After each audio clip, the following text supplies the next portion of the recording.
विधान भवनाच्या पायऱ्यांवर विरोधकांचं आंदोलन, मंत्री झिरवाळांच्या राजीनाम्याची मागणी। आंदोलनात ठाकरेंच्या शिवसेनेकडून कोणाचाही सहभाग नाही, महाविकास आघाडीच्या बैठकीलाही दांडी।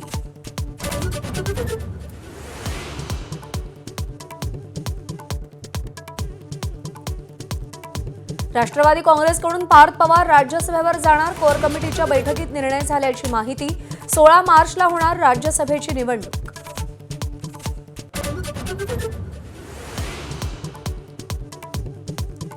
महाविकास आघाडीकडून राज्यसभेवर कोण जाणार, चर्चांना उधाण। शरद पवारांनी राज्यसभेवर जावं अशी सगळ्यांची इच्छा।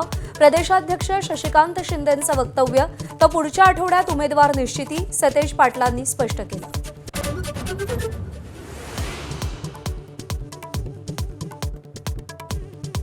राज्यसभेसाठी भाजपकडून रामदास आठवले यांचं नाव जवळपास निश्चित। विनोद तावडे, विजया रहाटकर, धैर्यशील पाटील यांच्या नावाची ही चर्चा। आज रात्री वर्षा निवासस्थानी भाजप कोर कमिटीची बैठक।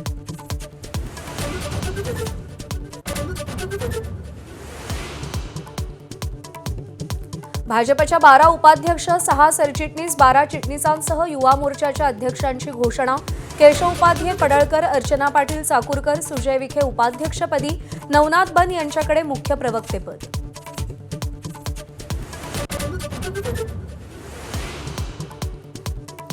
राज्याच्या तिजोरीत खडखडाट असतानाही कंत्राटदारांना चलान दिल्याचा आरोप। वर्षभरात केवळ 13,000 कोटी वितरित, अजूनही 77,000 कोटींची देयकं थकीत असल्याचा कंत्राटदार महासंघाचा दावा।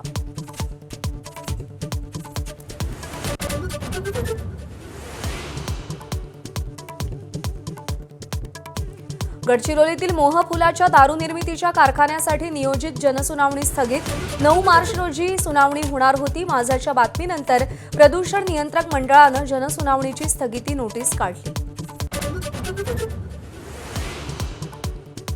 विदर्भ आणि मराठवाड्यात अवकाळी पावसाचे 2 बळी, लातूर, नांदेड, बीड, धाराशिवमध्ये फळबागा, आंबे, ज्वारी, गहू, हरभऱ्याची माती, रब्बीचा हातातोंडाशी आलेला घास हिरावला।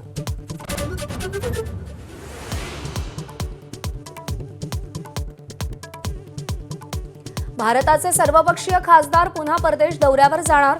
64 देशांचा दौरा करून संसदीय डिप्लोमसी राबवणार। सुप्रिया सुळे, श्रीकांत शिंदे, प्रफुल्ल पटेल, अशोक चव्हाण यांच्याकडेही शिष्टमंडळाचं नेतृत्व।